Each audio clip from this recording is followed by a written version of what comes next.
Oke, baik kita mulai lagi ya. Jadi kalau misalkan kita punya tabel 2 kali 2, jadi saya gambarkan dulu, kita punya tabel 2 kali 2. Ya, jadi misalkan ini X-nya, biasanya variabel X-nya atau independennya kita tuliskan di bagian baris ya. X sama dengan 1 atau X-nya sama dengan 2. Begitu juga untuk variabel responnya, Y-nya terdiri dari 2 kategori. Di sini saya tuliskan Y1, misalkan satunya sukses, kemudian Y-nya bisa 2 atau 0 ya, nggak masalah. Ini misalkan saya tuliskan 2, ini misalkan kategori untuk yang gagal. Ya. Nah, di sini biasanya kan kita punya banyaknya kasus ya. Jadi di sini kita tuliskan N11 menyatakan banyaknya kasus atau data pengamatan yang masuk ke kategori X sama dengan 1 dan Y sama dengan 1. Ya. Begitu juga di bagian sel dari tabel kontingensi, di sini kita punya N12, ini artinya banyaknya kasus yang masuk ke kategori X sama dengan 1 dan Y sama dengan 2. Ya. Dan seterusnya di sini kita punya N21, ini kita punya N22. Ya. Nah, misalkan kita mau melakukan uji hipotesis ya terhadap salah satu sel yang ada di dalam tabel kontingensi. Tidak hanya salah satu ya, bisa untuk semua sel. Cuman misalkan di sini kita berhipotesis mengenai salah satu sel ya, di mana kita berhipotesis untuk PIJ-nya, ya salah satu sel di dalam tabel kontingensi, ini nilainya sama dengan suatu nilai tertentu yang di sini saya tuliskan dengan P0.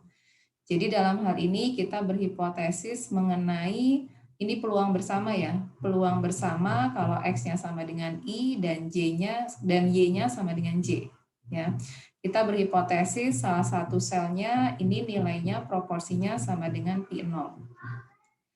Nah, kalau kita punya ukuran sampelnya ya secara total, berarti di sini ya. Jadi kalau kita jumlahkan N1 tambah N12 tambah N21 ditambah N22, misalkan ini total datanya kita sebut N saja ya tanpa indeks. Ini penjumlahan semua kasus di dalam sel di dalam tabel kontingensi, di dalam sel tabel kontingensi.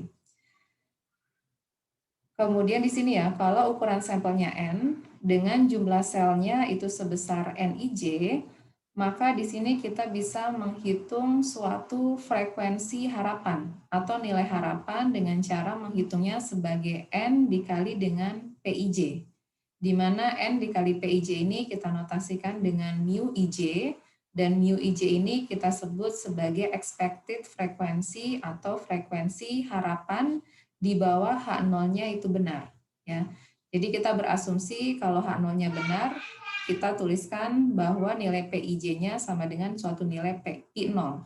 Jadi kita bisa menghitung total frekuensi harapannya untuk suatu sel ini dengan menghitung perkalian antara total semua data dikalikan dengan peluang di bawah hipotesis nolnya, di bawah hipotesis nihil.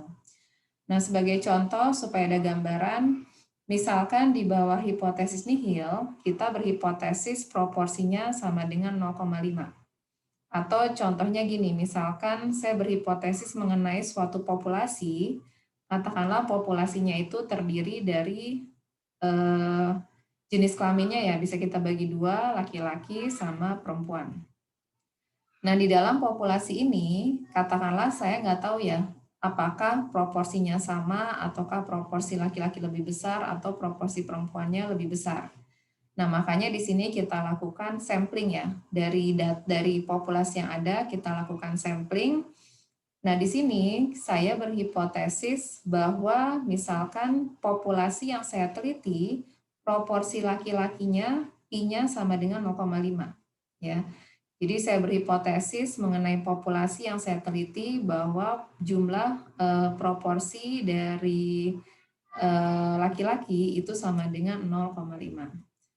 Nah, di bawah hipotesis nihilnya benar, kalau memang proporsi laki-lakinya sama dengan 0,5, maka kita bisa menghitung frekuensi harapannya. Frekuensi harapan untuk proporsi laki-laki. Jadi misalkan yang suksesnya itu untuk yang kategori laki-laki. Nah, kalau diketahui misalkan sampelnya ya. Sampelnya katakanlah saya punya N-nya sama dengan 1000. Ya. Jadi saya mengambil sampel dari populasi sebanyak 1000 orang. Nah, kalau memang hipotesis nihilnya benar, maka saya bisa mengharapkan bahwa jumlah laki-laki itu sebanyak 500 dan perempuan itu jumlahnya sama dengan 500 ya. Karena kan proporsinya sama besar ya, 0,5. Jadi di sini kita bisa menghitung frekuensi harapan untuk proporsi laki-laki sama dengan 0,5, sedangkan yang perempuan 500 ya. Yang untuk yang perempuan 0,5 dikali 1000, yang laki-laki juga sama 0,5 dikali 1000. Ya, jadi frekuensi harapannya untuk yang sukses ya salah satu kategorinya kita hitung sebagai N dikali dengan proporsi yang kita tuliskan di bawah hipotesis nihilnya H0 ya. Jadi dalam hal ini N dikali Pi, Pi-nya kan 0,5 ya. Jadi frekuensi harapannya sebesar N dibagi 2. Nah, karena proporsinya 0,5, ini jelas sama ya. Jadi frekuensi harapan suksesnya itu sama dengan frekuensi harapan untuk yang gagalnya. Jadi dalam hal ini frekuensi harapan untuk laki-laki sama dengan frekuensi harapan untuk perempuan. Jadi sekali lagi kalau H0-nya benar, maka kita harapkan populasi yang kita teliti ya, di mana setengah sampelnya itu adalah laki-laki dan setengah sampelnya itu adalah perempuan. Nah, untuk menguji apakah data yang kita peroleh ya, data yang kita peroleh dari populasi atau dalam hal ini kan adalah sampel ya. Nah, untuk melihat atau menguji apakah sampel kita bertentangan dengan hipotesis nihilnya, maka di sini kita bandingkan antara kenyataan, ini kan kenyataan ya, kenyataan apa yang kita peroleh di lapangan atau yang ada di sampel, kita bandingkan dengan apa yang kita harapkan di bawah hipotesis nihil itu benar. Ya. Jadi kalau misalkan hipotesis nihilnya benar, tentu kita harapkan apa? Kenyataannya sama dengan apa yang diharapkan. Jadi NIJ-nya akan sama dengan mu IJ. Jadi di sini kalau memang hipotesis nihilnya benar, kalau memang benar bahwa proporsi laki-laki dan perempuan di populasi itu sama besarnya 0,5, maka saya harapkan apa? Frekuensi harapannya ya itu akan sama dengan total kasus yang ada di lapangan, yang kenyataannya yang kita ambil di lapangan ya. Atau dalam hal ini persamaan ini kan ekivalen ya. Kalau NIJ-nya mendekati mu IJ, artinya sama saja dengan menyatakan bahwa selisih dari kedua nilai ini ya, kenyataan dikurangi dengan yang kita harapkan ini mendekati 0. Nah, kalau seandainya selisihnya jauh lebih besar dari 0, ya tentu apa? Itu adalah indikasi bahwa H0-nya salah. Ya, berarti apa dalam hal ini kita simpulkan bahwa H0-nya kita tolak ya. Jadi kalau selisih antara yang kenyataan dikurangi dengan yang diharapkan itu semakin besar, maka tentu saja kita akan menolak H0. Jadi H0-nya itu kemungkinan besar salah.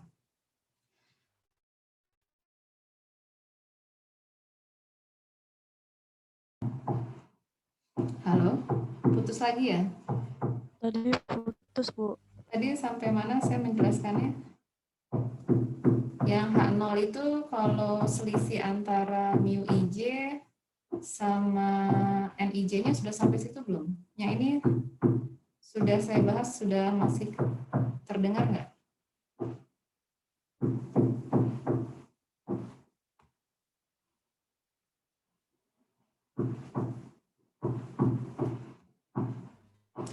Masih putus-putus, Bu.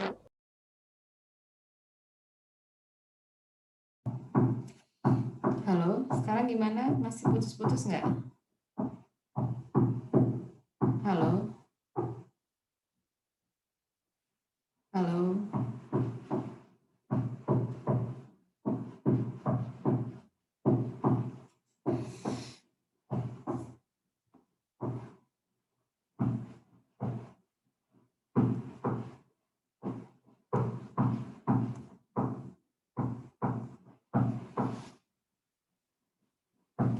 Halo, Assalamualaikum. Halo. Suaranya hilang muncul, Bu. Halo, kalau sekarang gimana? Masih putus-putus nggak? Ini lancar, Sudah Bu. enggak, Bu. Oke, saya mohon maaf ya, hari ini gangguannya banyak ya. Saya keluar masuk terus dari tadi. Tadi udah sampai mana ya? Yang masih sempat sebelum ini ya, sebelum sinyalnya hilang. Saya tadi sudah sampai ini belum? Membahas yang perbedaan antara kenyataan dengan yang diharapkan. Sudah sampai sini belum? Sudah, Bu. Oke, jadi idenya paham ya di sini ya. Kita coba membandingkan kenyataan dengan apa yang diharapkan kalau hipotesis nihilnya benar ya. Jadi kalau hipotesis nihilnya memang benar, tentu kita harapkan kenyataannya, NIJ-nya akan mendekati apa yang diharapkan ya. Tapi kalau semakin jauh, apa yang diharapkan itu semakin jauh atau semakin bertentangan dengan apa yang ada di lapangan, kenyataannya, ya jelas ini indikasi bahwa kita harus menolak H0. Nah, sekarang bagaimana idenya adalah kita menciptakan suatu statistik uji ya, untuk menyimpulkan apakah H0-nya nanti kita dukung atau H0-nya nanti kita tolak. Nah, idenya tadi ya, frekuensi harapan tadi ini dikembangkan oleh Pearson ya pada tahun 1900. Nah, ujinya ini disebut dengan uji Pearson chi-square, di mana statistik ujinya ini kita sebut X kuadrat. Ya, di mana X kuadrat itu pada prinsipnya bisa dilihat di sini ya. Ini membandingkan antara apa yang diharapkan di bawah hipotesis nihilnya benar, dibandingkan dengan apa yang ada di lapangan, kenyataannya. Ya, cuman di sini dipakai bukan hanya melihat selisih, tapi dikuadratkan, dibagi dengan frekuensi harapannya. Jadi kalau kita menggunakan statistik uji seperti ini ya, nah di sini makanya basisnya statistik ujinya untuk X kuadrat ini nanti dia mengikuti distribusi I-square ya. Jadi di sini bisa dilihat ya bahwa nilai statistik untuk X kuadrat itu nilainya paling kecil berapa? Nilainya paling kecil adalah 0. Ya, kapan itu terjadi? Kalau nilai NIJ-nya sama dengan mu IJ. Ya, jadi apa yang kita harapkan sama dengan apa yang ada di lapangan. Nah, bisa nggak lebih kecil dari 0 atau nilainya negatif dari X kuadrat ini? Enggak, Bu. Nah, mungkin ya, karena ini adalah pangkat 2 ya. Jadi apapun kita pangkatkan 2 selalu positif. Sedangkan mu IJ sendiri ini kan frekuensi harapan ya. Jadi kalau namanya frekuensi juga kan nggak pernah negatif. Jadi selalu positif. Jadi nilai X kuadrat ini nilainya selalu positif ya. Jadi kalau ada nilai X kuadrat sama dengan minus 2 itu jelas salah ya. Karena paling kecil itu adalah 0. Nah kalau misalkan kita peroleh X kuadratnya sama dengan 0. Kira-kira apa yang bisa kita simpulkan? Apakah kita menolak H0 atau H0-nya kita dukung? Kalau kita peroleh statistik ujinya, kita hitung X kuadratnya sama dengan 0 menggunakan persamaan ini. Apa kesimpulannya? Lihat dari logika tadi ya, 0 itu terjadi kapan? Kalau nilai NIJ-nya sama dengan mu IJ. Apa artinya kalau nilai NIJ sama dengan mu IJ?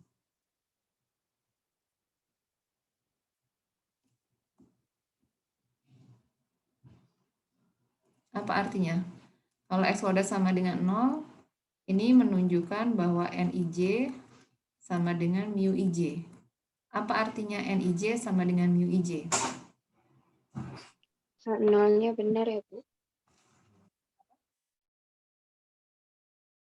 Siapa tadi yang menjawab?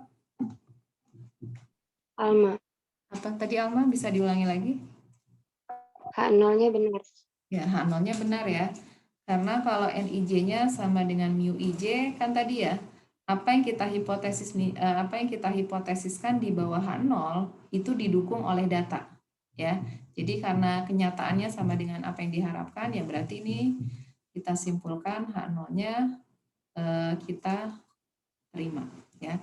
Tetapi kalau X kuadratnya semakin besar dari 0 ya, jadi kalau X kuadratnya semakin jauh dari 0, ini jelas indikasi ya menunjukkan bahwa hipotesis nihilnya salah. Jadi H0-nya ini pasti kita tolak ya. Nah, sekarang kan pertanyaannya apa kriteria bahwa nilai X kuadratnya itu semakin besar. Nilai X kuadrat yang besar itu yang seperti apa sehingga kita bisa menolak H0. Apakah kalau X kuadratnya 2, atau 3, atau 5, atau berapa, ini yang nanti kan menjadi pertanyaan ya. Karena yang namanya besar itu kan relatif ya. 2 bisa saya katakan besar, bisa juga saya katakan kecil. Ya, jadi di sini kita harus menentukan dulu ya distribusi sampling dari X kuadrat sehingga kita bisa menentukan titik kritis ya.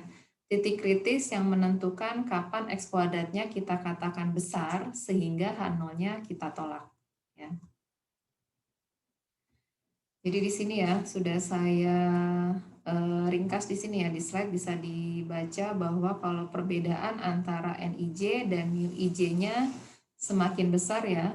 Jadi kalau semakin besar artinya X kuadratnya otomatis juga semakin besar. Jadi kalau X kuadratnya semakin besar, ini menunjukkan bahwa kita memiliki bukti yang semakin kuat untuk menolak H0.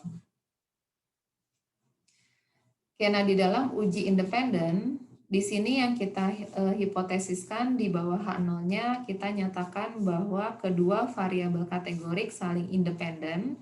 Sedangkan alternatifnya kita ambil negasi dari H0-nya, berarti kita hipotesiskan di bawah H1-nya bahwa X dan Y-nya itu saling dependen. Nah, sekarang kita perhatikan untuk hipotesis nihilnya, H0. Kalau X dan Y-nya independen, maka H0 ini menyatakan bahwa untuk setiap sel di dalam tabel kontingensi, ya jadi di sini kita pandang sebagai peluang bersamanya.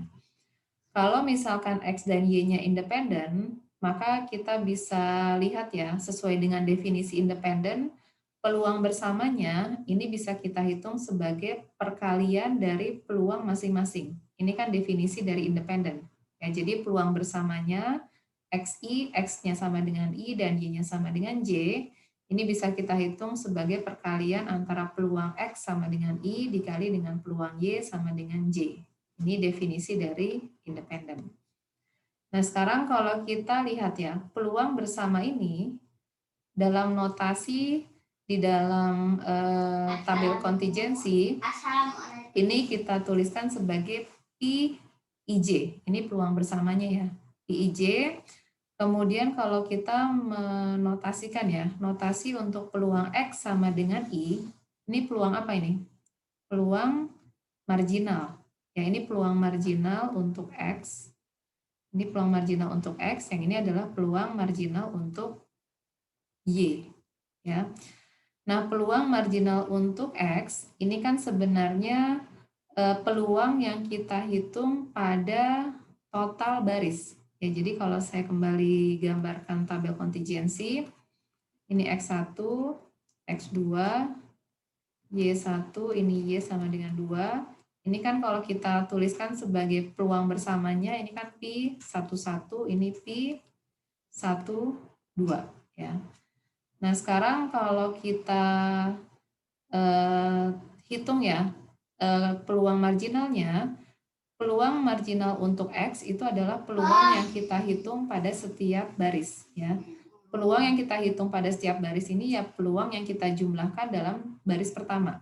Jadi kalau kita jumlahkan ini adalah P1 plus. Kalau baris kedua ini adalah P2 plus ya. Nah ini peluang yang kita hitung pada total baris ya. Ini kita sebut sebagai peluang marginal dari X. Tapi kalau kita menghitung peluang pada kolom ya, pada total kolom, ini kan kita tuliskan P plus 1, ini adalah P plus 2, inilah kita sebut dengan peluang marginal dari variabel Y. Ya. Jadi di sini kalau kita mau menghitung peluang marginal untuk P, X sama dengan I, ya berarti ini apa? P, I plus ya. Lihat dari sini ya, ini P, I plus. Sedangkan menghitung peluang marginal untuk Y sama dengan J, berarti kita lihat pada kolom ya. Pada peluang total setiap kolom, berarti ini adalah P plus J.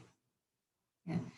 Jadi sekali lagi di sini kalau X dan Y-nya independen, di bawah hipotesis H0, maka kita bisa lihat atau kita pandang bahwa peluang bersamanya itu adalah bisa kita hitung sebagai perkalian dari peluang marginal dari variabel X dikalikan dengan peluang marginal dari variabel Y. Nah, sekarang tadi kita sudah punya definisi frekuensi harapan. Frekuensi harapan untuk setiap sel di dalam tabel kontingensi, ini kan kita tuliskan mu IJ. Di mana frekuensi harapannya, ini kan tadi ya, definisinya kita kalikan antara total sampel yang kita amati, ya, dikalikan dengan proporsi ya, proporsi yang kita hipotesiskan di bawah H0-nya itu benar, sebesar pi IJ. Nah, tadi kalau X dan Y-nya independen, ini kan ekivalen dengan menyatakan bahwa apa tadi? Pi IJ-nya sama dengan pi I plus dikalikan dengan pi plus J. Ya, jadi ekivalen ya. Menyatakan X dan Y-nya independen, artinya setiap sel di dalam tabel kontingensi atau untuk setiap I dan J, peluang bersamanya kita hitung sebagai perkalian antara peluang marginal X dan peluang marginal Y. Nah, di sini di bawah hipotesis nihil, kita tuliskan PIJ-nya apa? PIJ-nya adalah perkalian antara peluang marginal X dengan marginal Y. Jadi frekuensi harapan di bawah hipotesis nihilnya, kalau X dan Y-nya independen, frekuensi harapannya itu adalah N, banyaknya data dikali dengan peluang marginal dari variabel X dikalikan dengan peluang marginal dari variabel Y. Nah, ini adalah frekuensi harapan yang kita pandang pada suatu populasi. Nah, frekuensi harapan mu IJ ini bisa kita duga atau bisa kita estimasi ya. Jadi di sini saya punya notasinya sekarang adalah mu topi, mu IJ topi artinya kita mau menduga frekuensi harapan yang ada di populasi. Caranya ya tinggal kita hitung ya dengan persamaan yang sama. Cuman sekarang nilai proporsi marginalnya ya kita duga juga. Ya, jadi kita hitung penduga untuk proporsi marginal X dikalikan dengan penduga proporsi marginal di Y. Nah, di sini kita bisa hitung ya, proporsi marginal untuk variabel X, ini kan apa? Kita hitung sebagai banyaknya kasus untuk variabel X yang sama dengan I dibagi dengan banyaknya data ya. Begitu juga kalau mau menghitung proporsi marginal untuk variabel Y, ya proporsi itu apa? Banyaknya kasus yang masuk ke dalam kategori Y sama dengan J dibagi dengan banyaknya data ya. Jadi dari sini N-nya bisa hilang ya, ini kan bisa hilang, berarti kita punya NI plus dikali NJ plus dibagi dengan N. Di mana NI plus ini apa? Ini adalah total baris, NJ plusnya adalah total kolom dibagi total. Nah, jadi dari sini kalau seandainya X dan Y-nya independen, maka frekuensi harapannya untuk IJ ini bisa kita hitung sebagai perkalian antara total baris dikali total kolom dibagi dengan total datanya. Oke, supaya jelas ya, saya berikan contoh seperti ini. Misalkan saya punya tabel 2x2. Di sini misalkan saya mengamati banyaknya kasus ini 2, kemudian ini 2, ini 3, ini 3. Jadi total datanya ini sama dengan 10 ya, 2 tambah 2 tambah 3 tambah 3 kan ini totalnya 10. Ya, nah sekarang kalau saya punya tabel kontingensi seperti ini, menurut kalian tabelnya atau variabelnya antara X dan Y ini saling independen atau tidak? Kalau saya punya tabel kontingensi seperti ini.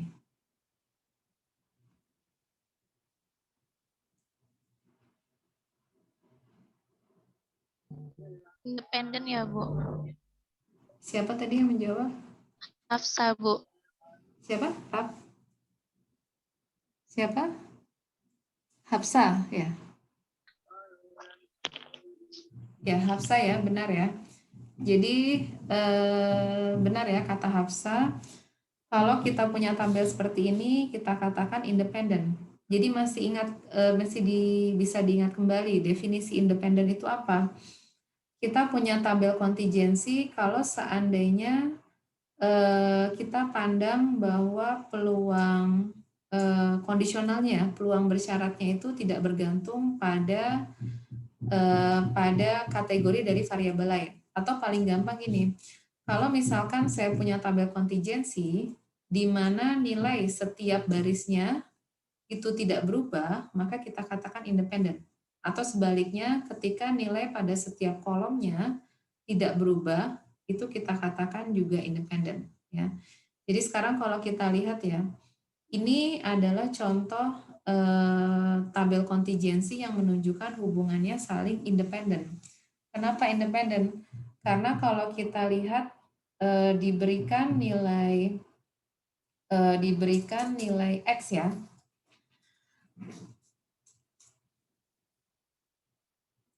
Oh, diberikan nilai Y ya. Kalau diberikan nilai Y, maka nilai X-nya ini kan, oh maaf kebalik ya. Kalau diberikan nilai X, Y-nya tidak berubah. Ya, jadi kalau misalkan saya punya X-nya sama dengan 1, ini kan 1 ya. X-nya sama dengan 1, ini 2, ini Y-nya 1, ini Y-nya 2. Ya. Jadi kalau diberikan nilai X-nya sama dengan 1, ya bisa dilihat nilai Y-nya berubah nggak? Kalau kita pandang Y-nya 1 sama dengan 2. Kan nilainya sama ya. Jadi diberikan X-nya sama dengan 1, ini diberikan, maka kita bisa lihat nilai Y-nya ketika sama dengan 1 dan Y-nya sama dengan 2, nilainya sama, yaitu sebesar 2. Oke, jadi dia tidak bergantung kan ya. Nilai Y-nya tidak bergantung pada nilai X ya. Begitu juga kalau kita pandang diberikan X sama dengan 2, maka bisa kita lihat nilai Y-nya sama ya. Untuk Y sama dengan 1 nilainya 3, Y sama dengan 2 ini juga nilainya 3 ya. Atau paling gampang kita bisa juga menghitung proporsi atau peluang bersyaratnya ya. Ini juga sama, kalau kita menghitung peluang bersyarat Y diberikan X, ini juga pasti akan menunjukkan bahwa tabel kontingensi ini merupakan tabel kontingensi di mana memandang hubungan antara X dan Y itu saling independen. Ya, jadi nilai Y-nya itu tidak bergantung pada nilai X-nya. Ya. Nah sekarang kalau kita lihat definisi dari independen yang saya berikan di sini ya, dua variabel itu dikatakan independen kalau frekuensi harapannya ini bisa kita hitung sebagai total baris dikali total kolom dibagi dengan totalnya. Ya, sekarang coba kita hitung ya. Misalkan di sini kita bisa lihat ya, total kolomnya berapa di sini? Untuk Y sama dengan 1, total kolomnya 5. Kalau Y sama dengan 2, total kolomnya 5 ya. 2 ditambah 3 kan 5. Sekarang kalau kita lihat total baris. Total barisnya untuk X sama dengan 1, ini sama dengan 4.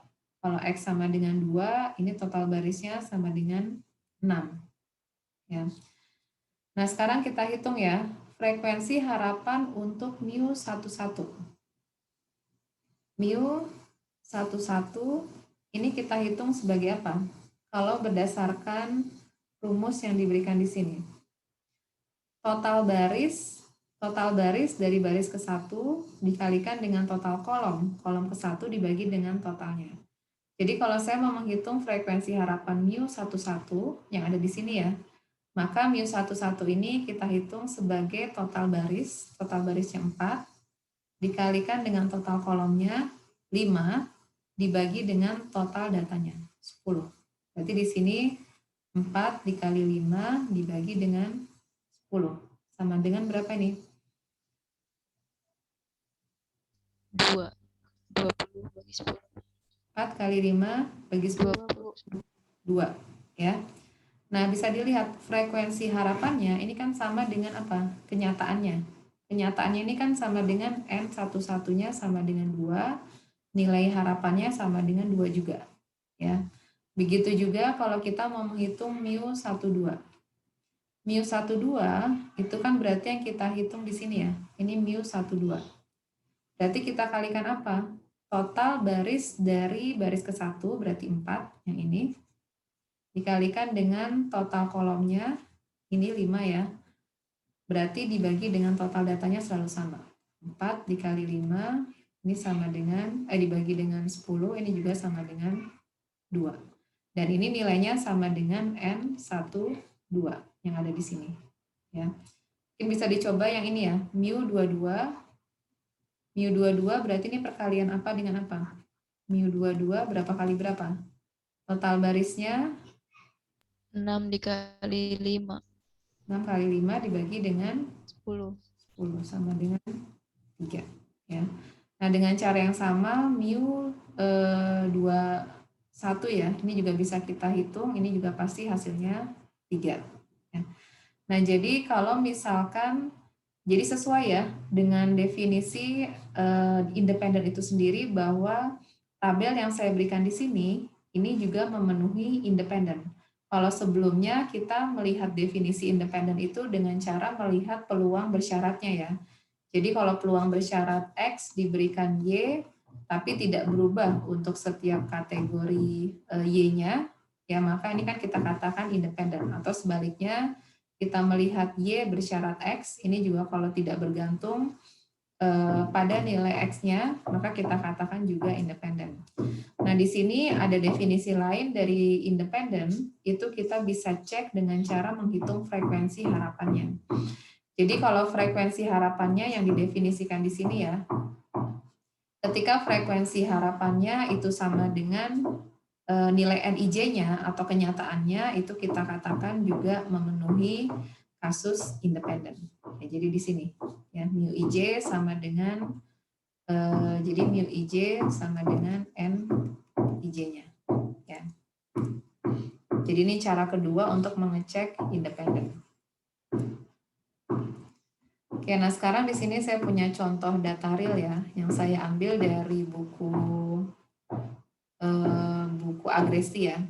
Jadi ini adalah tabel kontingensi yang melihat hubungan antara jenis kelamin sama preferensi partai yang akan dipilih. Ya, jadi jenis kelaminnya ada 2, perempuan laki-laki, sedangkan preferensi atau partai yang dipilihnya ada 3 kategori ya. Ini data yang diambil di Amerika ya. Jadi ada yang memilih Demokrat, Independen, sama Partai Republik. Jadi kalau saya punya selnya 762, ini artinya ada sebanyak 762 perempuan yang memilih Partai Demokrat. Ya. Kemudian 477 ini artinya ada 477 laki-laki yang memilih Partai Republik. Kemudian saya punya kolom baris dan juga ada bukan kolom baris, ada total baris. Ini total baris 1557, ini artinya ada sebanyak 1.557 perempuan ya yang mengikuti ya, atau sampel yang saya punya di sini terdiri dari 1.557 perempuan, dan di sini ada 1.200 perempuan. Kemudian kalau di sini kita juga punya total kolom. Kalau total kolomnya 566, ini menyatakan apa? Bahwa ada sebanyak 566 yang memilih partai independen. Entah itu perempuan atau laki-laki, ini semuanya memilih partai independen.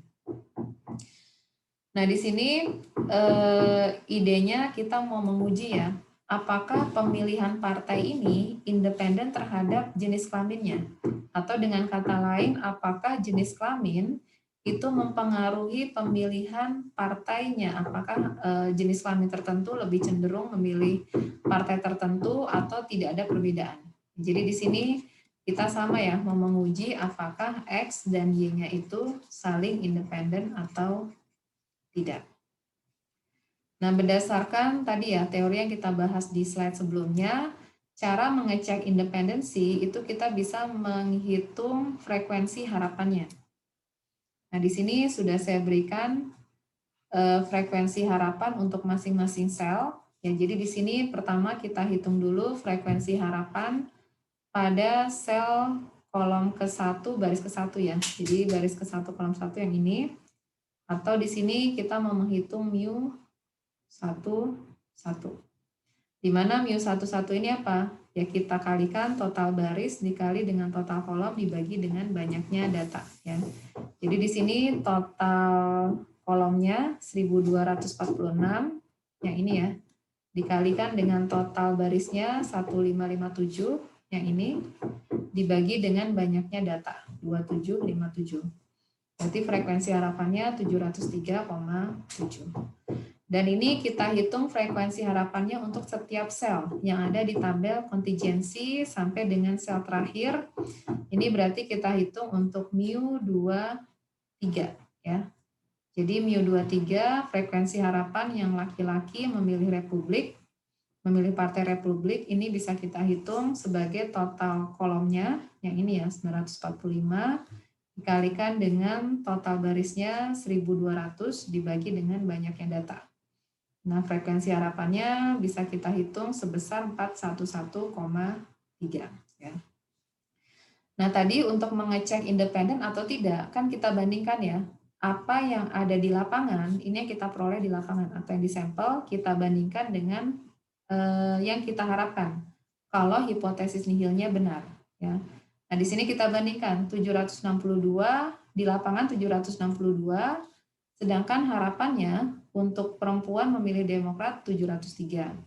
Begitu juga kita bandingkan kalau di lapangan kenyataannya perempuan memilih independen 327, tapi yang diharapkan kalau hipotesis nihilnya benar 309,6. Jadi semua sel kita bandingkan ya antara apa yang ada di sampel dibandingkan dengan apa yang kita harapkan di bawah hipotesis nihil kalau memang kedua variabel ini saling independen ya. Nah, sekarang kalau kita bandingkan, ya sebenarnya sulit ya. Kalau saya bandingkan 762 sama 703, kira-kira jauh apa dekat? Besar apa selisihnya jauh apa besar? Apa kecil? Jauh, Bu. Jauh ya? Iya. Kalau 300 mungkin yang secara umum memang ini rata-rata jauh ya, 319 ke 327 ini juga relatif cukup jauh. Kemudian apalagi nih ya, 411,3 yang ini ya, kalau dibandingkan dengan 477 ini juga relatif jauh ya. Jadi kalau secara umum apa yang kita harapkan jauh lebih besar ya, atau jauh berbeda daripada apa yang ada di lapangan, maka kemungkinan indikasinya apa? X dan Y-nya independen atau X dan Y-nya tidak independen? Tidak independen, Bu. Tidak independen. independen, Bu. Ya, benar ya, tidak independen. Jadi kalau kita katakan independen, kalau kasus yang ada di sampel ini kurang lebih mendekati apa yang ada diharapkan. Ya, tapi kalau semakin jauh perbedaannya, ini jelas bahwa asumsi independennya itu terlanggar ya, atau ditolak. Nah, sekarang di sini kita bisa menggunakan uji independen. Basisnya tadi ya, menggunakan chi-square, di mana di sini kita menggunakan statistik uji yang sama ya, yang diberikan pada slide sebelumnya, di mana kita ambil selisih ya, apa yang ada di lapangan, sampelnya dikurangi dengan yang kita harapkan, ya, tapi di sini kita pangkatkan 2 dibagi dengan apa yang kita harapkan. Dan ini kita hitung untuk semua selnya. Jadi kita jumlahkan. Nah, di sini statistik dari X kuadrat, kalau sampelnya besar, biasanya sampelnya besar ini bisa kita cek dari frekuensi harapannya. Jadi kalau frekuensi harapan di setiap selnya lebih besar sama dengan 5, maka bisa kita katakan kita punya sampel yang cukup besar. Dan kebetulan tabel yang sudah kita hitung ini ya, jelas ini kan termasuk sampel besar ya, karena memenuhi setiap mu ij-nya, frekuensi harapannya ini terpenuhi, lebih besar dari 5. Nah, statistik dari X kuadrat ini dia merupakan statistik uji yang berdasarkan sampel besar, dan ini bisa dibuktikan secara statistik bahwa X kuadrat ini mengikuti distribusi chi-square dengan derajat kebebasannya itu adalah I dikurangi 1 dikalikan dengan J dikurangi 1. Ya, di mana I dan J-nya ini menyatakan banyaknya kategori dari masing-masing variabel X dan Y. Ya. Jadi di sini saya gambarkan ini adalah distribusi dari X kuadrat ya. Ini adalah distribusi dari X kuadrat, di mana X kuadrat ini mengikuti chi-square dengan derajat kebebasannya I-1 dikalikan dengan J-1. Berarti di sini kita bisa lihat ya, kalau nilai statistik dari X kuadrat yang kita hitung pada sampel terletak pada daerah sini, ya, maka kita bisa menghitung p-value-nya ya, di mana p-value-nya itu adalah peluang atau luas daerah yang lebih besar daripada statistik X kuadrat yang kita amati. Jadi ini adalah nilai p-value-nya. Ya. Atau kalau pakai titik kritis juga bisa ya.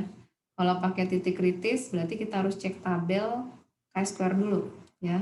Jadi kita cek tabel chi-square, misalkan ini adalah titik kritisnya.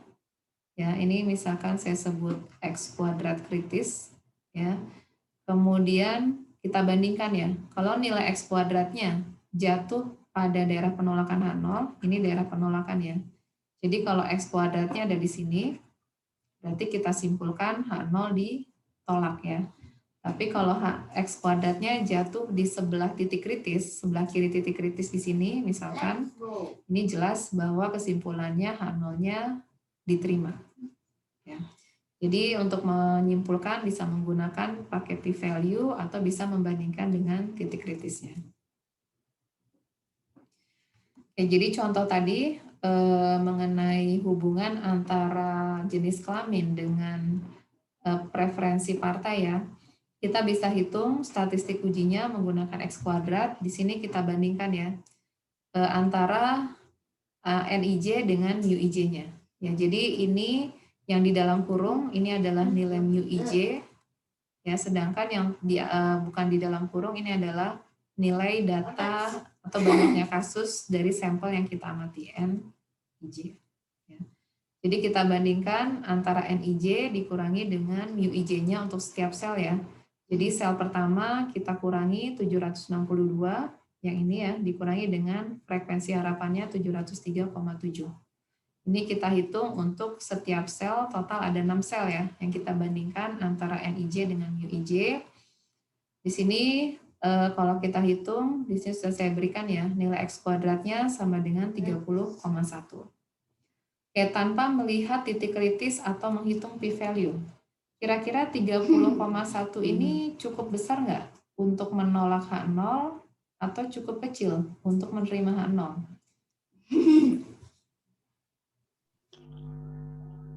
Cukup besar ya, Bu. Cukup besar ya, karena tadi ya, X kuadrat kalau mendekati 0, ini indikasi bahwa kan apa yang diharapkan sama dengan yang ada di lapangan ya. Jadi kalau sama berarti kita dukung H0 atau H0-nya diterima. Tapi semakin besar X kuadrat, ya semakin besar dari 0, itu jelas bahwa indikasi H0-nya kita tolak atau H0-nya salah. Ya. Jadi kalau saya lihat 30 ini sebenarnya cukup besar ya, apalagi kalau 300 itu sudah jelas pasti H0-nya ditolak ya. Cuman untuk lebih pastinya ya tetap ya, kita harus hitung p-value atau kita bisa membandingkan dengan titik kritis ya.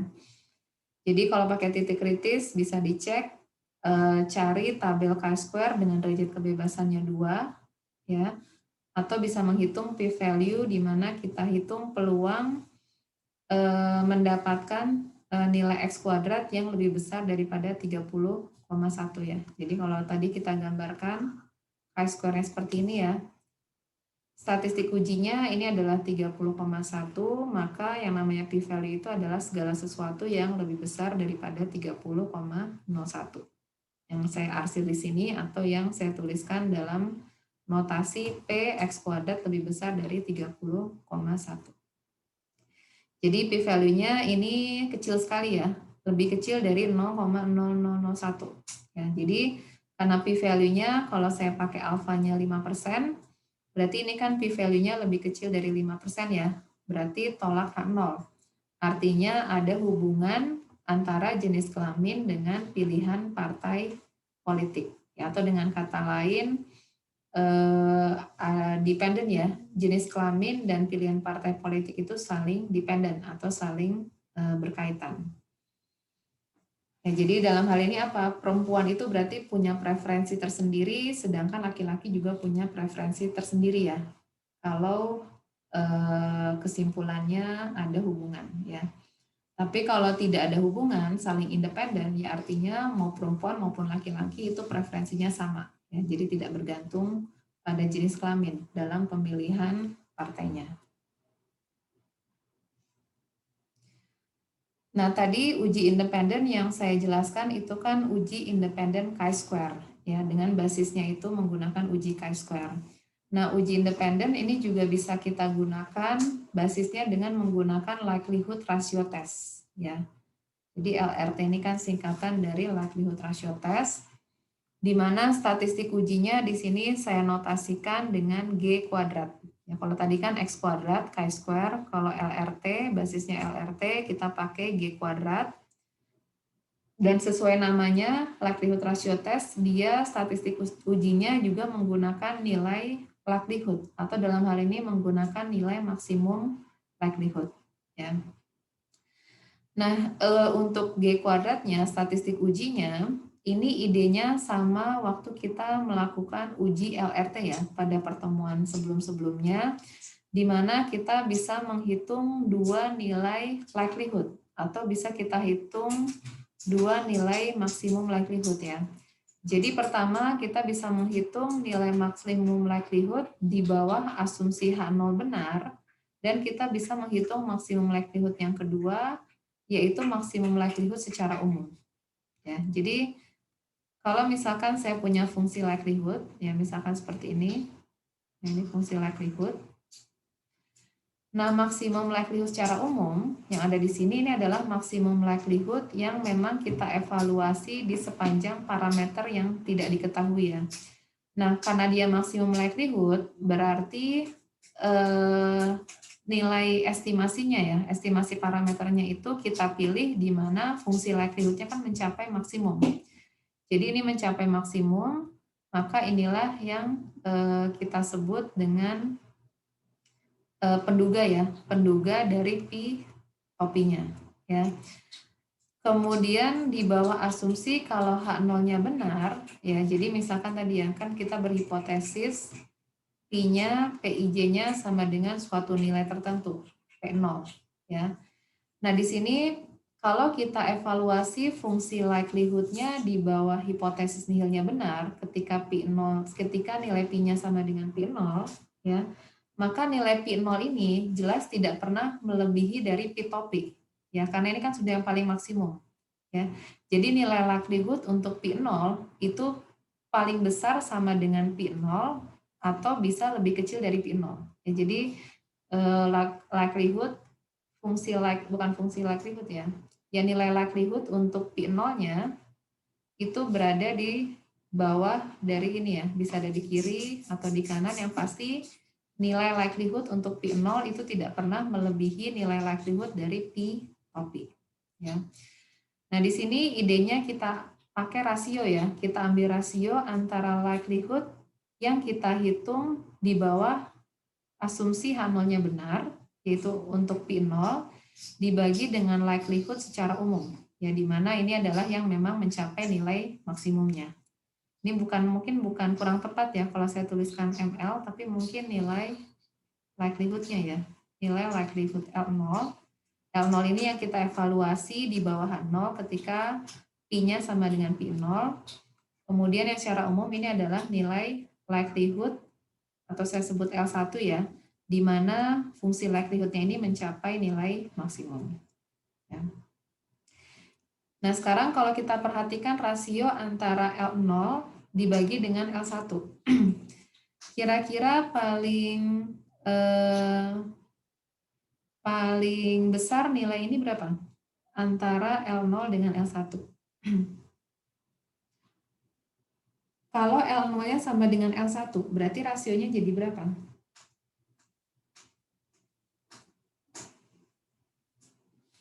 Kalau L0 sama dengan L1, berarti rasio L0 dibagi L1 berapa?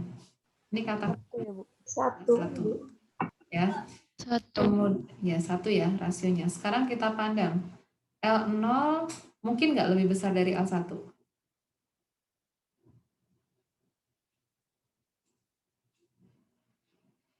L0-nya mungkin nggak lebih besar dari L1? Enggak ya, Bu? Nggak mungkin ya, karena tadi L1 ini udah paling maksimum. Ya. Ini adalah nilai paling maksimum dari maksimum likelihood, makanya L0 tidak pernah melebihi. Jadi kasus kedua, kalau pertama tadi L0-nya sama dengan L1, sekarang kita pandang kalau L0-nya lebih kecil dari L1. Apa yang terjadi dengan rasionya? L0 dibagi L1. Lebih besar dari 1 atau lebih kecil dari 1?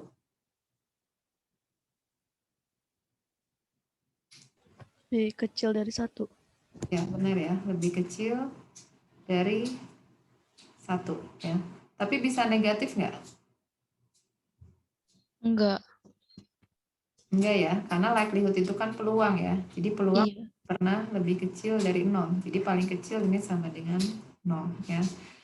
Nah, sekarang kita lihat ya, perhatikan bahwa statistik uji G kuadrat ini bukan hanya kita hitung rasio, tetapi rasionya kita ambil nilai logaritma.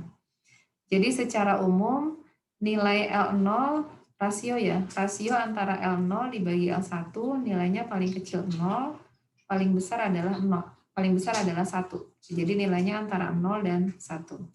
Nah, sekarang kalau rasionya ini kita ambil logaritma. Apa yang terjadi dengan rentang antara logaritma dari rasio L0 dan L1? Sekarang kalau kita ambil logaritma 1, logaritma 1 berapa? 0. Logaritma 1, 0 ya.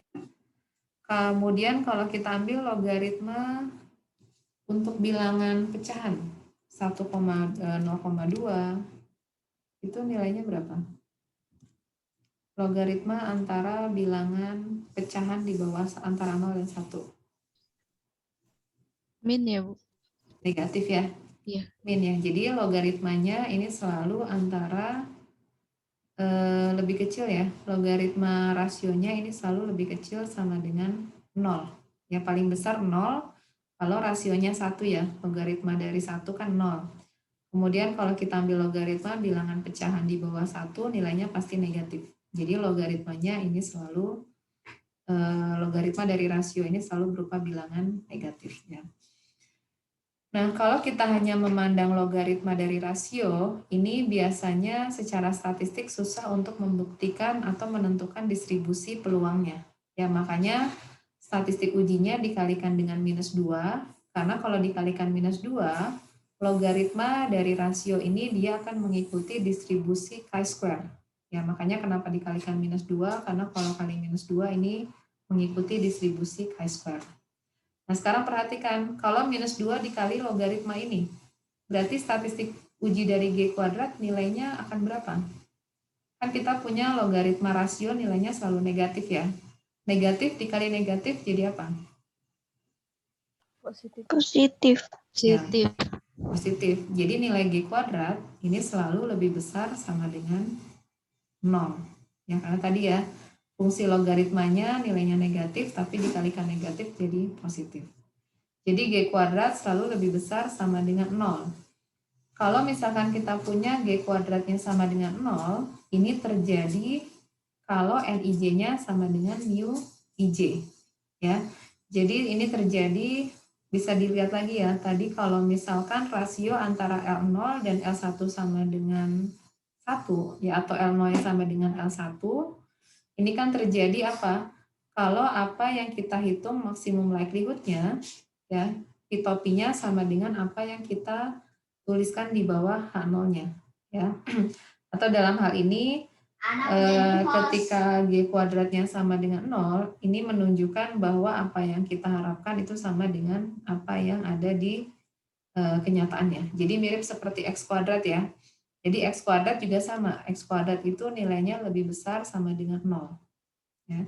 Dan interpretasinya mirip juga ketika G kuadrat sama dengan 0 atau X kuadratnya sama dengan 0, ini menyatakan bahwa ekspektasi frekuensinya itu sama dengan frekuensi yang ada di sampel.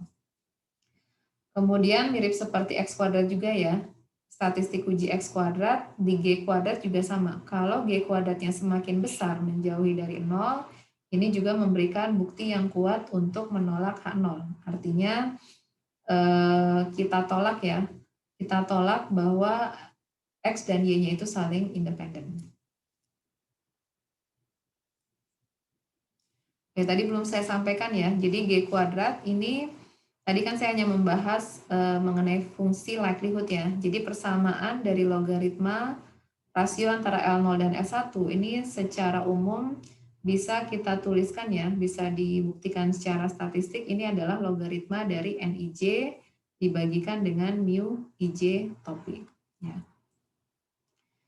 Nah, di sini kita bisa coba ya melakukan uji independen dengan menggunakan LRT, likelihood ratio test. Tadi menggunakan statistik ujinya adalah G kuadrat, di mana G kuadrat itu adalah, ini kurang minus ya, ini minus 2 dikalikan dengan penjumlahan antara logaritma dari total sampel ya, total sampelnya dibagikan dengan apa yang diharapkan di setiap selnya ya. Jadi 762 dibagi dengan 703,7 ya ditambah dan seterusnya sampai dengan untuk sel terakhir ini adalah 477 dibagi 411,3 ya.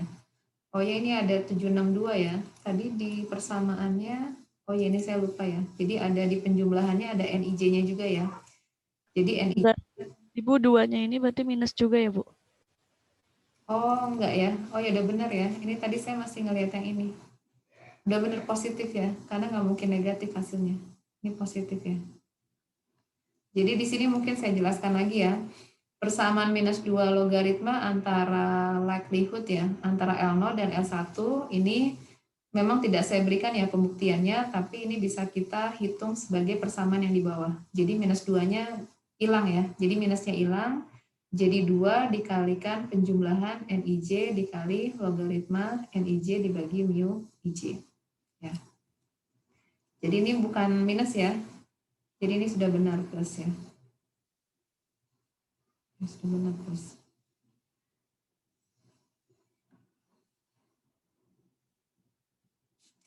Jadi sekali lagi ini kan NIJ ya, NIJ dikalikan logaritma antara NIJ dibagi harapannya. Ya. Jadi kita hitung 30,0 ya. Di sini adalah statistik uji yang kita peroleh di bawah uji LRT.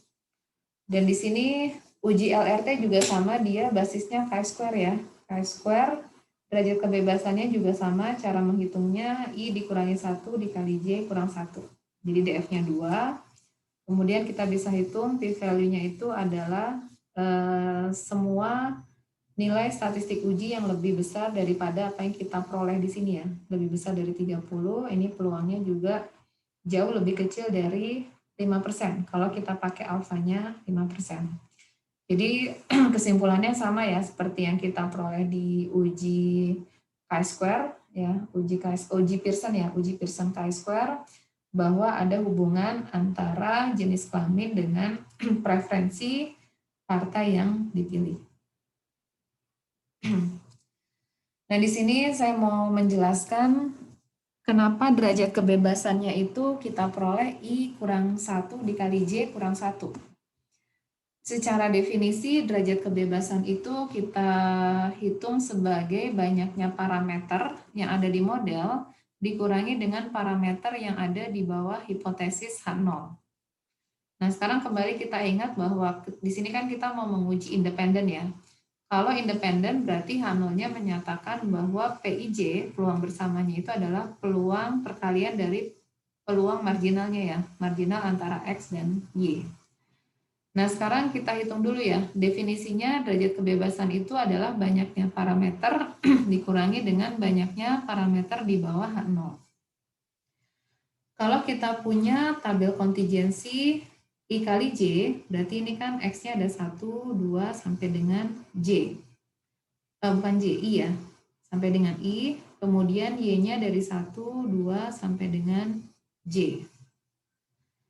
Nah, sekarang kalau setiap sel ya dalam tabel kontingensi ini kan kita punya P11, P12 sampai dengan P1J. Dan terakhir ini kita punya PIJ.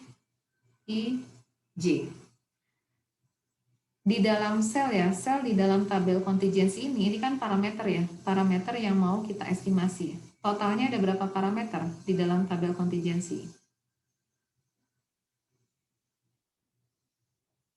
Kalau kita punya tabel kontingensinya I dikali J, berarti ada berapa parameter?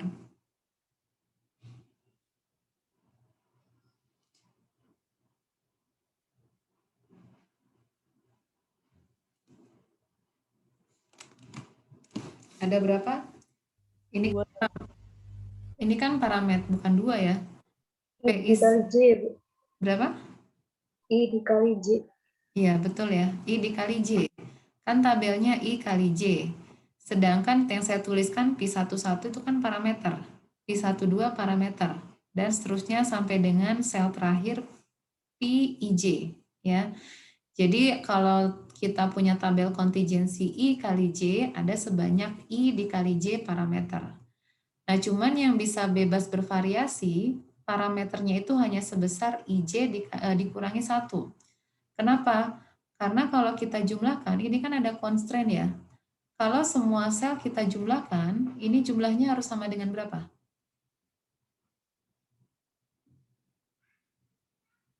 Jumlahnya harus berapa nih? Ini kan proporsi ya, peluang. Jumlahnya sama dengan 1 ya, Bu. 1, ya.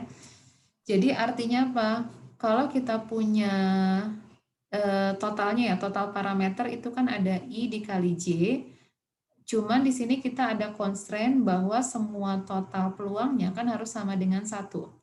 Artinya kalau kita hitung ya, secara total parameter yang sifatnya bebas itu aja sebanyak IJ dikurangi 1. Karena untuk proporsi yang terakhir ini bisa kita hitung sebagai apa? 1 dikurangi dengan penjumlahan proporsi yang lainnya. Ya, jadi bisa dibayangkan begini. Kalau enggak gini aja, kita pakai 2 kali 2 yang gampang. 1, 2, 1, 2. Ini P11, ini P12, ini P21, ini P22. Total kita punya sebanyak 4 ya, ada parameter. Cuman kita tahu ada constraint bahwa PIJ ini kan totalnya harus sama dengan 1. Artinya apa? Untuk mengestimasi parameter keempat parameter ini sebenarnya cukup mengestimasi 3 saja. Benar nggak?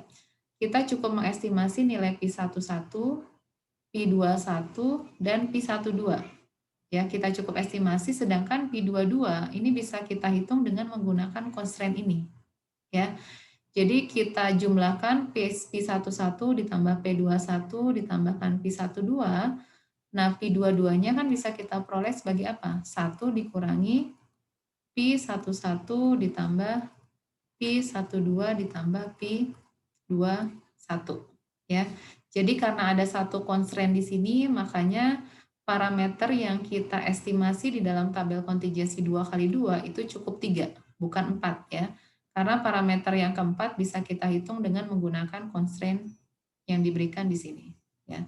Jadi secara umum kalau kita punya tabel kontingensi I kali J, ya, maka kita tidak perlu mengestimasi semua parameter I kali J. Ya, tapi ada satu yang sifatnya bisa kita hitung ya berdasarkan constraint yang tadi kita punya di sini, di mana penjumlahan semua proporsinya harus sama dengan 1. Jadi secara umum banyaknya parameter di dalam tabel kontingensi itu adalah IJ dikurangi 1. Ya. Karena jika diketahui IJ dikurangi 1 dari PIJ, maka kita tahu parameter yang terakhir ya. Karena jumlah semuanya itu kan harus sama dengan 1. Ya. Nah sekarang kita hitung berapa banyaknya parameter di bawah hipotesis H0. Nah di bawah hipotesis H0, H0 di sini ya, kan yang kita hitung itu adalah parameter dari proporsi marginal. Jadi proporsi baris, total baris, sama proporsi kolom. Ya. Jadi mungkin bisa dipandang seperti ini. Tadi kalau 2 kali 2, kita punya P. Ini adalah P plus 1, ini adalah P plus 2. Kemudian kalau kita punya marginal X-nya, ini adalah P 1 plus, ini adalah P 2 plus ya. Jadi kalau di bawah hipotesis H0, parameter yang kita estimasi itu adalah parameter untuk marginalnya ya, baik marginal X maupun marginal Y. Nah sekarang kalau kita perhatikan marginal X-nya dulu. Kalau tabelnya 2x2, ada berapa parameter yang bebas? Ada berapa parameter yang bisa bebas kita estimasi? Kita lihat marginal, peluang marginal dari variabel X. Ada 2 atau lebih atau bukan? Memang di sini ada 2 ya. Ada 1, Ibu. Ada 1 ya, karena ada constraint bahwa penjumlahan P1 plus ditambah P2 plus ini kan harus sama dengan 1 ya. Jadi artinya yang bisa bebas kita estimasi cukup 1 saja, sedangkan P2 plus ini bisa kita hitung dengan constraint tadi ya, karena penjumlahannya harus sama dengan 1. Begitu juga untuk marginal yang Y-nya, ini juga cukup 1 yang kita estimasi ya. Jadi secara umum kalau kita punya tabel I kali J, ada sebanyak I-1 ditambah J-1 ya, parameter yang bisa bebas kita estimasi. Jadi I-1 parameter untuk peluang marginal X-nya dan J-1 untuk parameter dari distribusi marginal Y. Ya. Jadi derajat kebebasannya di sini kita hitung ya, banyaknya parameter di tabel kontingensi yaitu IJ dikurangi 1 dikurangi dengan banyaknya parameter di bawah hipotesis H0 yaitu I-1 ditambah J-1 ya. Nah ini kalau kita uraikan nanti kita peroleh hasilnya adalah I-1 dikali J-1. Jadi di sini kalian paham ya derajat kebebasannya dari mana, jadi bukan datang gitu aja ya. Ada penjelasan ilmiahnya kenapa derajat kebebasan yang kita pakai di sini sebesar I-1 dikali J-1. Oke, nah ini perbandingan aja tadi ya antara statistik uji kalau kita menggunakan Pearson chi-square sama menggunakan likelihood ratio test ya. Secara umum kalau frekuensi harapannya sama dengan sampelnya ya, maka X kuadratnya itu akan sama dengan G kuadrat sama dengan 0. Kemudian kalau misalkan X kuadrat dan G kuadratnya ini semakin besar, ini akan menunjukkan bukti yang semakin kuat untuk menolak asumsi independen atau menolak H0. Kemudian di sini yang harus diperhatikan bahwa kedua uji ini memperlakukan si X dan Y-nya itu sebagai variabel nominal. Jadi nominal ini kan tidak ada urutan ya, urutannya tidak penting. Jadi artinya kalau barisnya atau kolomnya kita ubah, urutannya kita atur lagi, tidak sama atau kita ganti-ganti, ini jelas tidak mengubah nilai X kuadrat dan Y kuadrat. Ya. Kemudian distribusi sampling dari X kuadrat dan Y kuadrat ini distribusinya sama ya, chi-square dengan derajat kebebasannya sama, yaitu I-1 dikali J-1. Ya. Dan secara umum ini nilainya akan sama ya, umumnya hampir sama, seperti tadi ya, contoh tadi kan X kuadratnya 30,1, sedangkan G kuadratnya kan 30. Ya. Kurang lebih sama, ini terjadi asalkan frekuensi harapannya ya untuk setiap selnya itu lebih besar dari 5. Ya, jadi ini akan sama kalau kita punya data yang cukup besar. Oke, di sini saya demokan ya, saya ilustrasikan bagaimana menguji independen dengan bantuan software R. Datanya masih sama ya, data mengenai hubungan antara gender, jenis kelamin dengan preferensi partai. Di sini pertama saya masukkan dulu ya, kita baca dulu datanya di R. Ya, ini datanya, data yang ada di setiap sel di tabel kontingensi. Ya. Kemudian tabel ini saya beri nama ya. Jadi dim names ini artinya mau memberi nama untuk tabel kontingensinya. Jadi tabel kontingensinya ini dibaca dalam bentuk matriks. Ya, matriksnya itu kan bentuknya adalah 2x3 ya. Makanya di sini saya minta untuk membaca datanya itu n row-nya sama dengan 2. Karena kita mau membuat matriks 2x3 atau tabel kontingensi 2x3. Kemudian di sini kita kasih nama ya untuk setiap baris dan setiap kolomnya. Jadi barisnya di sini jenis kelamin perempuan laki-laki, sedangkan kolomnya ini partainya. Ya ada 3, Demokrat, Independen, sama Republik. Nah kemudian di sini kita keluarkan ya tabelnya berdasarkan tadi input datanya. Maka ini tabel yang kita kita buat ya dengan menggunakan software R. Jadi sama ya seperti tabel kontingensi yang diberikan di sini.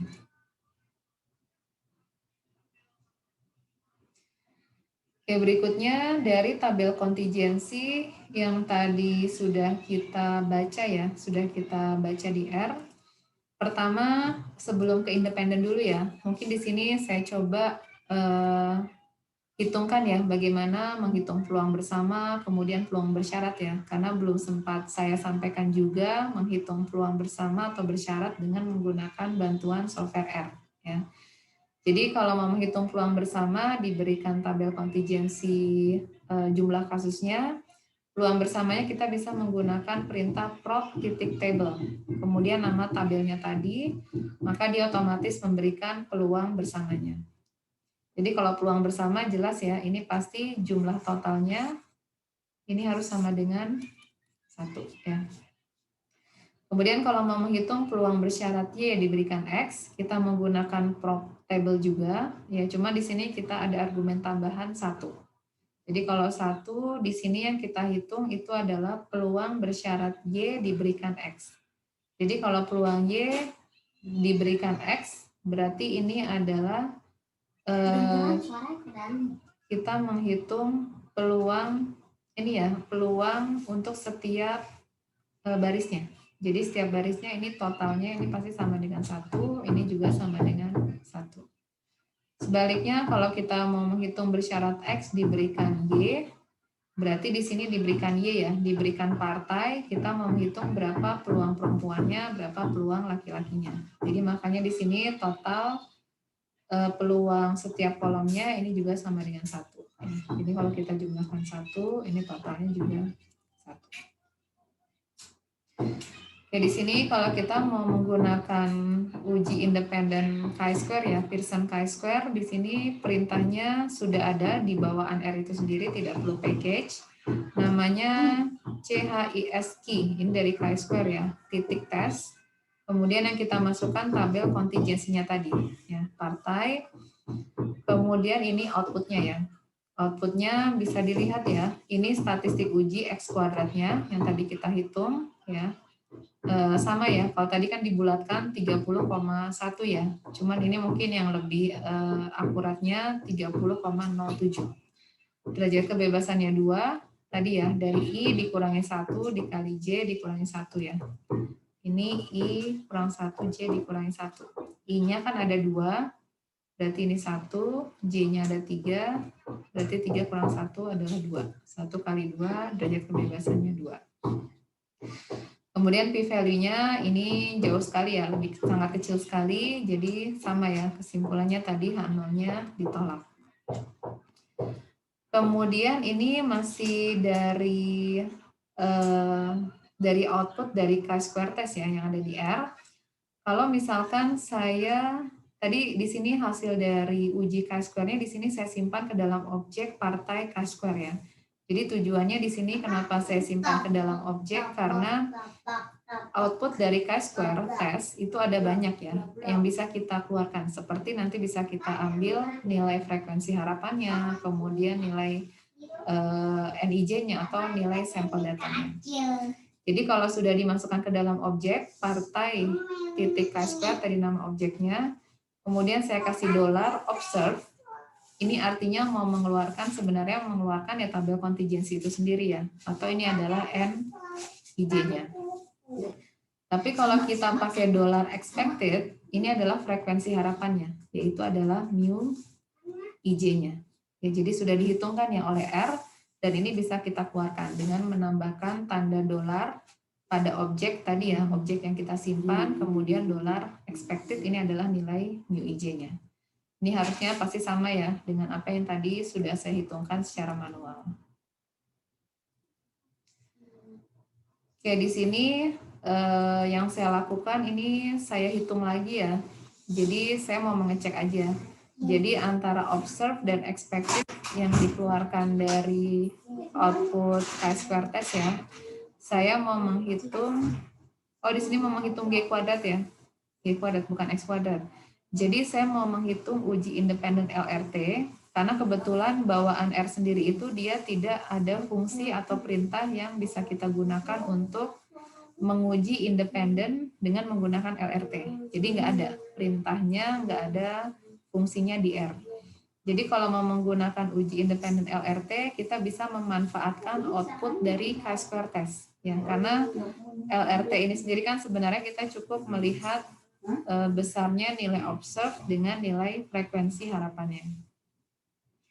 Jadi tadi untuk rumus dari uji independen likelihood ratio test itu kan tadi masih ingat ya, G kuadrat itu adalah 2 ya, 2 dikali jumlah NIJ dikali logaritma NIJ dibagi dengan frekuensi harapannya.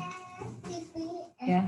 Jadi makanya di sini saya sudah tuliskan ya, persamaan dari G kuadrat itu adalah 2 dikali penjumlahan apa yang kita observasi yaitu NIJ-nya dikali dengan logaritma antara rasio nilai observasinya dibagi dengan yang diharapkan di sini, NIJ dibagi mu IJ.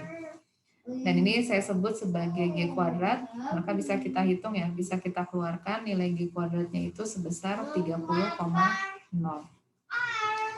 Kemudian p-value-nya ini bisa kita cari ya dengan menggunakan distribusi dari chi-square pakai perintah P CHISQ ya. Kita masukkan nilai statistik ujinya G kuadrat ya G2 dengan derajat kebebasannya 2. Kemudian di sini saya kasih argumen lower tail sama dengan false. Ini supaya yang kita hitung itu adalah yang di ekor sebelah kanan ya. Kan kita mau menghitung p-value.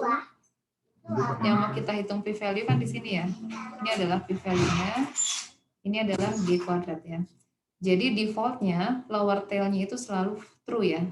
Jadi kalau lower tail-nya adalah true, berarti kan yang dihitung itu sebelah kiri. Ya, lower tail true itu yang sebelah sini. Ya. Sedangkan ini bukan yang kita inginkan ya. Yang kita inginkan itu adalah p-value luas yang ada di sebelah kanan G kuadrat. Makanya di sini lower tail-nya saya tuliskan false ya, supaya yang dihitung itu adalah luas daerah di sebelah kanan G kuadrat. Jadi kita peroleh ini p-value-nya, simpulannya juga sama ya. Jadi H0-nya ditolak. Ya, saya kira itu aja ya materi mengenai uji independen. Jadi ada 2 ya, secara umum kita bisa menggunakan LRT ataupun Pearson chi-square. Cuman kalau Pearson chi-square itu paling gampang, di R sendiri itu sudah tersedia, sedangkan LRT itu tidak tersedia ya di R, tapi kalaupun menghitung pun bisa ya, kita bisa memanfaatkan output yang ada di yang dikeluarkan oleh uji Pearson chi-square. Mungkin sampai sini ada yang mau ditanyakan mengenai materi uji independen?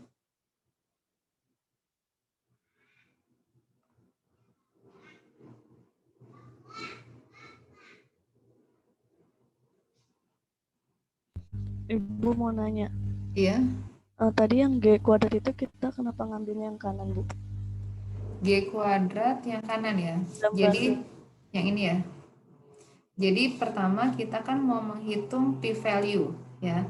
P-value itu kan didefinisikan, sekarang kita lihat dulu bahwa G kuadrat itu kan dia statistik uji yang mengikuti distribusi chi-square.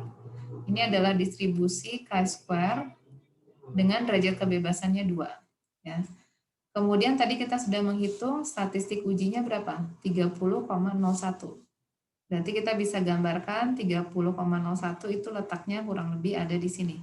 Ini adalah nilai G kuadrat ya. Nah, definisi p-value itu apa? P-value itu adalah peluang atau proporsi mendapatkan nilai statistik yang lebih besar daripada apa yang kita amati. Statistik uji yang kita amati itu kan nilainya 30,01. Ya, berarti yang dimaksud dengan p-value itu kan yang lebih besar daripada apa yang kita amati. Berarti yang kita hitung ini luas daerah yang sebelah kanan. Ya, ini yang kita sebut dengan p-value. Ya, atau dalam hal ini p-value-nya apa? Peluang nilai G kuadrat ini lebih besar daripada 30,01. Ya. Nah, bagaimana cara menghitung peluang p-value di sini ya? Menghitung peluang yang ada di sebelah kanan dari distribusi chi-square. Nah, salah satunya di sini kita bisa menggunakan perintah PCHISQ. Ini dari P-nya itu dari singkatan probability ya. Probability menghitung peluang. Peluang itu kan luas daerah ya. Jadi kalau kita pandang ini distribusi chi-square, maka luas daerah ini kan menyatakan probability ya atau peluang. Nah, defaultnya PCHISQ itu dia selalu menghitung peluang yang ada di sebelah kiri, lower tail. Tail itu kan ekor, lower itu apa? Rendah. Ya. Jadi lower tail-nya itu kalau misalkan ini kita nggak berikan ya, ini kita hapus ya. Dia selalu menghitung peluang yang ada di sebelah kiri karena dia menghitung lower tail. Ini kan luas lower tail ya. Ekor sebelah kiri, yang lower itu berarti yang ada di sebelah kiri ya. Jadi yang dihitung itu selalu sebelah kiri ya, yang ada di sini. Yang ada di sini ya. Jadi kalau ini saya gambarkan lower tail itu yang ada di sini. Ya. Sedangkan yang kita hitung kan bukan yang di kiri, tapi yang di sebelah kanan. Karena p-value-nya kan yang ini, ya, yang ada di sebelah kanan. Makanya ketika kita mau menggunakan PCHISQ, makanya kita tambahkan argumen lower tail sama dengan false. Karena kalau lower tail-nya false, berarti kan lawannya apa? Itu kita hitung yang sebelah kanan, ya. Tapi kalau lower tail-nya true, berarti yang dihitung itu yang ini, yang warna biru, ya. Jadi kalau untuk yang biru, ini kalau lower tail-nya, ini adalah kalau lower tail-nya sama dengan true, yang dihitung luas sebelah kiri. Tapi kalau lower tail-nya false, ya berarti yang dihitung itu adalah luas sebelah kanan. Ini adalah lower tail sama dengan false. Ya. Jadi bukan yang lower tail yang dihitung, tapi yang upper tail, ya. Karena lower tail-nya false. Ya. Jadi kalau saya ganti lower tail-nya, tambahkan argumen lower tail-nya false, berarti yang dihitung adalah yang ini. Ya. Jadi diperoleh luas daerah p-value di sini sebesar berapa ini? 3,033 dikali 10 pangkat minus 7. Ini luas daerah yang ada di sebelah kanan 30,1. Atau dengan kata lain, luas daerah inilah yang kita sebut dengan p-value. Ya. Makasih, Bu. Iya. Mungkin ada lagi yang ingin ditanyakan? Ya. Yang kemarin kuis yang kemarin Bu, yang soal yang ditanya manakah nilai berikut yang bukan nilai relative risk. Nah, kan kalau nilai relative risk itu kan dari 0 sampai tak hingga, Bu. Yeah. Jadi kalau min kan nggak kalau yang apa namanya? Itu saya kunci jawabannya salah ya. Oh, iya. Ya. Jadi yang jawab kalau nggak salah 5 ya? Iya, Ibu. 5 itu disalahkan ya? Ya, jadi memang ini kunci jawabannya salah. Nanti untuk yang kuis nanti saya koreksi lagi ya. Koreksi lagi karena kan ada pertanyaan untuk uraian juga ya. Kalau di quizzes itu kebetulan kalau uraian itu nggak bisa otomatis ya, karena kan jawaban kalian juga kan bervariasi ya. Jadi nggak ada jawaban yang bisa saya input secara pasti karena jawaban kalian kan dalam bentuk kalimat yang panjang dan itu juga susah kalau quizzes identifikasi. Jadi tetap nanti saya cek manual. Kemudian nanti juga ada satu pertanyaan yang tadi ya mengenai relative risk.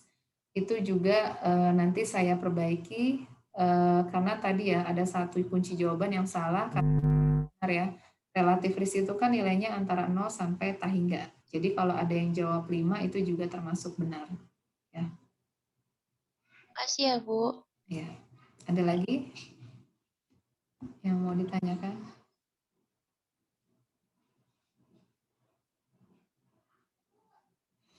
Kalau nggak ada, kita tutup ya pertemuan hari ini. Minggu depan masih ada materi lagi ya. Jadi minggu depan belum UTS, kalian bisa fokus ke UTS. Karena kalian kayaknya ngambil desain eksperimen juga ya.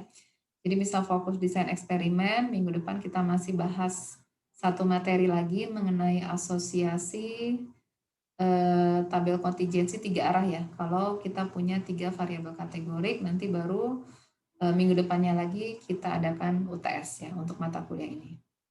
Ya. Oke, kalau tidak ada pertanyaan, nanti mungkin ada yang mau ditanyakan mungkin? Enggak. Jadi kalau nggak ada pertanyaan atau misalkan nanti bisa disampaikan ya di luar mata kuliah ini bisa di lewat WA group ya atau di GCR, nanti silakan disampaikan. Jadi pertemuan hari ini kita akhiri sampai sini ya. Insya Allah kita ketemu lagi minggu depan ya di materi yang berbeda ya. Ya, wassalamualaikum warahmatullahi wabarakatuh. Waalaikumsalam warahmatullahi Waalaikumsalam wabarakatuh. warahmatullahi Makasih, Bu. wabarakatuh. Terima kasih, Makasih, Bu. Bu. Ya, sama-sama ya.